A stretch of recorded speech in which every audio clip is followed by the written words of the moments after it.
Yo, what's up guys, welcome back. TCG Metagame breakdown for like half of December 2020. So new list, new TCG ban list. It was revealed a couple of days ago, but this weekend, yesterday, today actually Sunday evening, or late night actually, there was the Luxury Championship Series, an online tournament.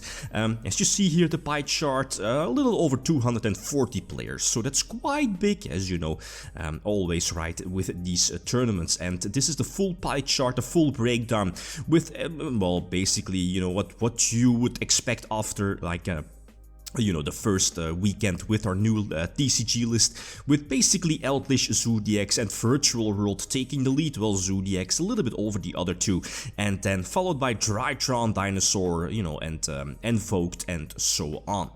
Let's quickly zoom in, and that's I think the most interesting one, is the top 16 breakdown, and this feels quite similar to the OCG, alright, with Virtual World leading currently, you know, in the pie chart here, with 6 players in the top 16 cutoff, but quickly followed by Eldritch, again very similar in the OCG, but this the next one is an interesting one with 2 Drytrons in the top 16 playoffs, one of them piloted by Jesse. Finalist, but he did not win the event. List will be shown soon. And then you have a couple of others, only one Zodiac list. That's quite surprising. Other guys, it has been a while, some nifty text there as well. And of course, we have Invoked. So let's zoom in, or, you know, go for the first place list by Luke Gogan, right? Hope I pronounce his name right. Couple of things to note here is that, first of all, the Foolish Burial of Goods here in the main deck, you know, I mean, it's in an immediate starter, I guess, to immediately either get the spell or trap in your graveyard, you know, get a search or get a beneficial level modulation if you want. But outside of that, the Virtual World decks are pretty much the same. Second I got off his list is something that I've known sooner or earlier, is the Chaofeng, an extra deck. I've seen, well, can I call it a tech card? Reason why is that I have a video up, just uploaded it now as well. I'll leave like a link in like somewhere, annotation or video description. But short set, it's basically an easy to go to level 9 synchro, and one of its, I believe it's the second effect, is the most important one, that lets you, when it's like destroyed, let's say by your own trap card, you get to search a psychic type, or, you know, like a tuner from your deck to your hand, add it from your deck to your hand. So either search like your Lulu, for example, you know, level 3 or level 6, basically extending your combos because of Cloud Castle. That's basically it, right? So no surprise that Virtual World took this particular tournament. The second place list, though, is, that's an interesting one. Drytron has been out in the OCG, but it's not really doing anything over there. Of course, their format is different, and Maxi is definitely very strong against this deck. But a couple of things to note is that, first of all, if you've seen the tournament or the finals, or, you know, some of Jesse's matches, is that Ban 10 is going to get limited. It kind of feels like Block Dragon for the deck. You know, its effect is not limited to once per turn. You can get those multiple searches like Manju, Senju, if you main those. Vanity's Ruler, you know, like a game winner against pretty much every deck. Lancia, also quite nifty that it's searchable. The Dawn Knight, you know, the Light Armageddon Knight, I guess, is in there because it's a target of Union Carrier, you know, Union Carrier attach and then link it away, for example, you know, like the monster attached with, or linked or attached to Dawn Knight, or equipped, that's the correct term. And then, you know, your Dawn Knight will be sent to the graveyard to trigger its Foolish Burial effect. So it's basically a big or an extra Foolish Burial for another light monster. And then, you know, I'm looking at the hand trap lineup like Herald and, well, Eve or Ave, again, however you want to pronounce her name. So quite nifty, right? I mean, Drytron's very strong, even though it's not, well, no, that's not true. But the fact that, you know, the archetype is so resilient, it does a lot. And, you know, like the graveyard is basically their second hand, and that's of course where the strength of this deck lies. Third place, Paulo. You know, Paulo is always known for like playing Zodiac hybrids. Again, very similar to his last lists from past tournaments. We see Zodiacs with Eldritch and Dogmatica as well. But third place, I believe he lost to, I believe it was Jesse. Yeah, I think so. And then last for the top 4, another Virtual World list, pretty much the same, I guess, if I'm not mistaken. as the first place list, right? Top 8 Lars Yugioh from Europe as well. You know, playing Altergeist has been a while. Super anti-meta, but featuring Dogmatica also.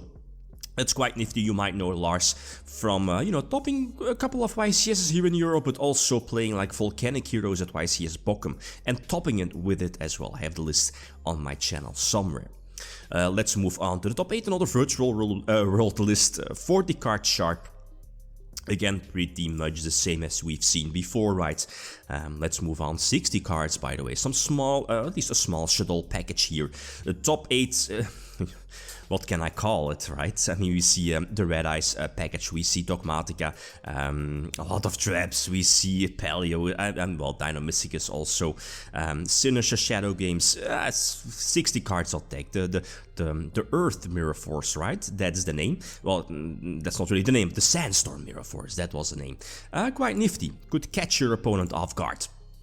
Another virtual world list, again pretty much the same as we've seen before, maybe some small you know, changes here and there. Next up, again, let's move on to the top 16 breakdown, or top 16 deck list. Again, another Eldritch deck, a little more trap heavy with the indeed the Solemn Strikes here. Then let's continue, another 60 card list, right, very similar to the list we've seen before. So that's cool, I guess. Not sure, I mean, well, you know these 60 card decks obviously like that the big engine, and that's why you know, everything is at pretty much at the maximum amount. But yeah, let's continue. Another virtual world list. I've seen you know what something we've seen before. Little to no change, right, between all of these lists, but that's how it is. We've recently got our new list, no calamities, so we are stuck with the deck until I believe it's in March, right? There is some Dragon Link, some small Dragon Link package, but you know, speaking of Dragon Link, where is it? Same for, you know, Infernoble Knights. The fact that both these decks lost Link Cross is quite big, but still, it's still very early, so who knows. But yeah, let's continue. Another virtual world list, main decking the Lightning Storm. Okay, that's a cool one. Again, maybe, you know, catching people off guard. Droplets as well in the main deck. Another Drytron list, the second Drytron player being Pack. Much different compared to Jesse's list. Pack is opting to go for, you know, the Megalith lineup. Not sure. Personally, I haven't tested it out with with Megalith yet, but I kind of bypassed it because of no block dragon. But maybe I should give it a try. Let's move on. Indeed, 2 lists remaining. Finally, some Dogmatica shenanigans with the Invoked package and the one of Mystic Mine. Again, no surprises. This deck does much better in the OCG than it does in a TCG. That's just facts. That's how it is.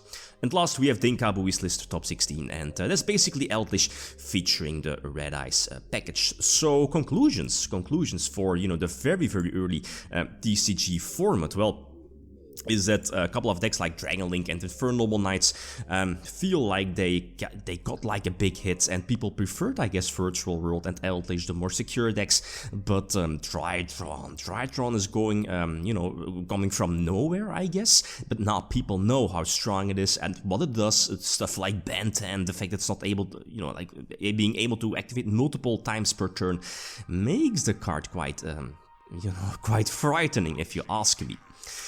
Okay, guys, that's it. Thanks for watching. Feel free to leave a comment or like if you enjoyed the video. Lithium signing out.